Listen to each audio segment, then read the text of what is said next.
దగ్గర పడే కొద్దీ జగన్మోహన్ రెడ్డికి ఒక్కొక్కటి ఐరన్ రాడ్డు లాంటి ఎదురు దెబ్బలు తగులుతా ఉన్నాయి. జగన్మోహన్ రెడ్డికి ఈసారి ఈసీ చెప్పు తీసుకొని, అది కూడా ఎడంకాలు చెప్పు తీసుకొని మొహం మీద భారీ దెబ్బ కొట్టింది. ఆ దెబ్బకి మొహం మీద ముద్ర కూడా పడిపోయింది. ఈసీ కొట్టినటువంటి దెబ్బతో జగన్మోహన్ రెడ్డి పొరువంతా గంగలో కలిసిపోయింది. అసలు ఇంతకీ ఈసీ ఏ విషయంలో జగన్మోహన్ రెడ్డి చెప్పుతో కొట్టినంత పని చేసింది అనేది ఈ వీడియోలో వివరించబోయే ముందుగా ఇప్పటి వరకు మన ఛానల్ సబ్స్క్రైబ్ చేయని వాళ్ళు ఖచ్చితంగా సబ్స్క్రైబ్ చేయండి. ఇక విషయానికి వస్తే, జగన్మోహన్ రెడ్డి ఎన్నికల్లో ఎంత నిజానికి దిగజారైనా గెలుద్దామని ప్రయత్నం చేస్తూ ఉంటే ఒక్కొక్కటి ఈ మధ్య భారీ ఎదురు దెబ్బలు తగులుతూ ఉన్నాయి, షాకులు తగులుతూ ఉన్నాయి. తను ఊహించినటువంటి దెబ్బలన్నీ గట్టిగా తగులుతూ ఉన్నాయి. అందులో ఈసారి తగిలింది మరో భారీ దెబ్బ. ఇటీవలే డీజీపీని పీకేశారు, ఐపీఎస్లను పీకేశారు, ఐఏఎస్ని పీకేశారు, ఇంటెలిజెన్స్ డీజీని పీకేశారు, సిఎస్ని కూడా పీకేస్తారని టాక్ వస్తుంది. అనేక మంది సీఏల మీద, ఎస్ఐల మీద, డిఎస్పీల మీద యాక్షన్ తీసుకొని పీకి పారేశారు. అయితే జగన్మోహన్ రెడ్డి ఎంత నికృష్టపు ఆలోచనలు ఉంటాయంటే, అతనికి గెలవటం కోసం ఎంత దుర్మార్గానికైనా దిగజారుతాం, ఎంత నీచమైన పని అయినా చేద్దాం. ఎందుకంటే ఓడిపోతే తన బతుకు జైలు పాలవుతుంది, తన జీవితం అంతా జైలు పాలవుతుంది, తను దోచుకున్నదంతా బయటికి ఇచ్చేయాల్సి వస్తుంది. అదేవిధంగా హత్య కేసులో కూడా, బాబాయిని వేసేసినటువంటి కేసులో కూడా తన కుటుంబంలో ఉన్నటువంటి మహిళలు కూడా జైలుకి వెళ్ళేటువంటి పరిస్థితి, అవినాష్ రెడ్డితో సహా. అవినాష్ రెడ్డి మగోడు అనుకో, అది వేరే విషయం.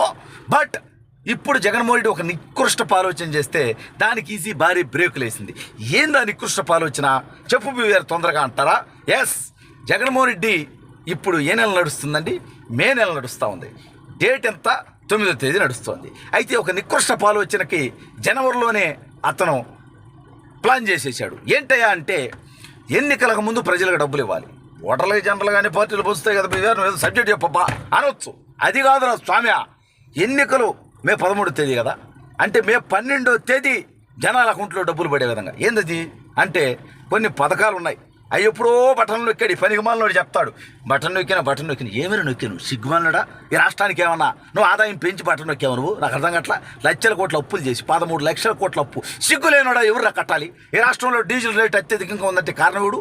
నువ్వు నొక్కినటువంటి బటన్ల వల్ల, నీకు చేతగాని తరం వల్ల, నీకు సంపద సృష్టించడం రాకపోవడం వల్ల, ఈ రాష్ట్రానికి ఒక రాజధాని లేకపోవడం వల్ల. పనికిమాలినోడా, ఈ దేశంలోనే అత్యధికంగా డీజిల్ పెట్రోల్ రేటు ఆంధ్రప్రదేశ్లో ఉందంటే నీ చేతగానితనం వల్లరా. పనికిమాలు సంపాదించి పంచిపెట్టాలరా ఎదవా. ఊరికి అప్పులు చేసి పంచిపెట్టేది సిగ్గుమాలుడా. రాష్ట్రంలో ఉన్నటువంటి ప్రజలు కూడా ఆలోచించండి. ఈ జగన్మోహన్ రెడ్డి లాంటి కుటుంబ పెద్ద మీకుంటే, మీ కుటుంబ పెద్ద అప్పు చేసి మీకు రోజు బిర్యానీ పెడుతుంటే ఎంజాయ్ చేస్తారా? తర్వాత అప్పులు ఎవరు తెచ్చాలి? మీరే తెచ్చాలి. అయితే ఇప్పుడు వదిలేద్దాం, ఆ సబ్జెక్ట్ వదిలేద్దాం. అది ఎట్టా ఆలోచించుకోండి మీరు. జగన్మోహన్ రెడ్డి తొత్తర తీర్చేసాడు రాష్ట్ర ఆర్థిక వ్యవస్థని, అది వేరే విషయం, తొందరలో బయటకు వస్తాయి. ఇప్పుడు జగన్మోహన్ రెడ్డి కొన్ని పథకాలకి జనవరిలో పట్టణం నొక్కాడంట పనికిమాలుడు. అతనికి అద్దె తింగారదు కదా బుద్ధిమాలినోడికి. ఎప్పుడైనా సచివాలయానికి పోయాడా? ఎప్పుడైనా ప్రజల బాధలు విన్నాడా? ప్రజావేదికకి వచ్చాడా? ప్రజావేదికను కూర్చాడు అధికారంలోకి వచ్చిన తర్వాత. ఎప్పుడైనా రోజుకు ఒక 10 మందినైనా కష్టాలు, నష్టాలు, బాధలు విని తీర్చేటువంటి ప్రయత్నం చేశాడు జగన్మోహన్ రెడ్డి అనేవాడు? అసలు ప్రజల్లోకి వచ్చాడా? ప్రజల్లోకి వస్తే చెప్పులతో చీపులతో కొడతారని భయం. దానికే మన అతనిపై అతనే రాయిదాడి చేయించుకొని, ఓయమ్మ ఇంక సెక్యూరిటీ రీజన్స్ వల్ల బయటకు రాకూడదని నిర్ణయం తీసుకోవటం. ఏం బతుకు, ఇట్లాంటి బతుకు ఒక ముఖ్యమంత్రికి ఉందంటే అతను చేసినటువంటి తప్పుడు పనుల వల్ల. సరే, ఇప్పుడు వద్దాం డైరెక్ట్గా. ఇవన్నీ కూడా బట్టన్ జనవరిలోనికి డబ్బులంట మే 12వ తేదీ అకౌంట్లో వేస్తాడంట. దీనికి ఎవడు సహకరించేవాడు ఎవడు? ఆలోచించడే. ఇంకెవరు కుల జాగిలాలు ఉంటాయిగా, ఇంకెవరు కుల జాగిలాన్ని లేపేశారుగా అని మీరు అనొచ్చు.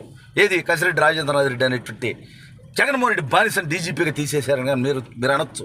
కానీ ఇంకో బానిస ఉన్నాడుగా, జవహర్ రెడ్డి. ఎవరితనో చీఫ్ సెక్రటరీ, సిఎస్. ఇతనెవరు? జగన్ బానిసేగా ఆటోమేటిక్గా. ఇతను జగన్మోహన్ రెడ్డికి మేలు చేకూర్చడం కోసం ఈసీగా పర్మిషన్ లెటర్ పెట్టాడు. అయ్యా, మేము మే 12వ తేదీ జగన్మోహన్ రెడ్డి బటన్ నొక్కినటువంటి డబ్బులు, జనవరిలో బటన్ నొక్కిన డబ్బులు ఇప్పుడు వేయాలంట. ఒరే నీతి మాలినోడా, మే 14వ తేదీ కూడా దేవుడుతున్నాడు, 12వ తేదీ ఎందుకు వేయాలా? అంతర్జంట 2 రోజులు ఏమైపోద్ది? జనవరి నుంచి మే దాకా ఏమీ కాంది. మే 12వ తేదీ వేసేది 14వ తేదీ పోలింగ్ అయిన తర్వాత.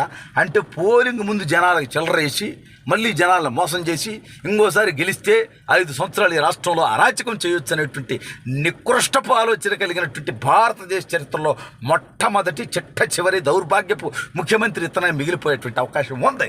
ఇవాళ రాష్ట్ర ప్రజల్లో ఒక చైతన్యం వచ్చింది. బీసీ, ఎస్సీ, ఎస్టీ, మైనారిటీ వర్గాల్లో చైతన్యం వచ్చింది. ఇవాళ నెల్లూరు, అనంతపురం, చిత్తూరు, కర్నూలు, చివరి కడప జిల్లాలో కూడా తెలుగుదేశం పార్టీ 5-6 స్థానాల్లో బలంగా పోటీ ఇస్తూ ఉంది, గెలవబోతుంది అనేటువంటి పరిస్థితి ఉంటే జగన్మోహన్ రెడ్డి దిక్కుమాలినటువంటి స్థితి ఎలా ఉందో ఆలోచించుకోండి. కడప ఎంపీ స్థానంలో వైఎస్ఆర్ కాంగ్రెస్ పార్టీ 3వ స్థానంలో ఉన్న ఆశ్చర్యం లేదనేటువంటి టాక్ ఇవాళ నడుస్తూ ఉంది.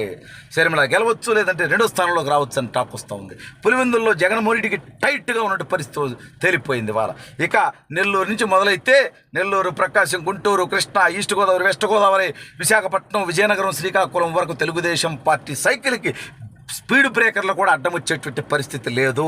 అందుకనే ఆ టెన్షన్తోనే, ఆ భయంతోనే, ఆ బాధతోనే ఏదో విధంగా తన బానిసల ద్వారా ఎన్నికల్ని మ్యానిపులేట్ చేయాలి, దొంగ ఓట్లన్నా గుర్తించుకోవాలి, అరాచకం సృష్టించాలి, ఏదో ఒక రకంగా ప్రజల్ని మోసం చేసి మరోసారి గెలవాలనుకుంటుంటే అన్ని రకాల ప్రయత్నాలకి ఎదురు దెబ్బలు తగులుతూ ఉన్నాయి జగన్మోహన్ రెడ్డికి. జగన్మోహన్ రెడ్డి ఇటువంటి నికృష్టపు ఆలోచనలు ఎన్ని చేసినా సరే జనం జగన్మోహన్ రెడ్డికి ఓటేయటానికి సిద్ధంగా లేరు.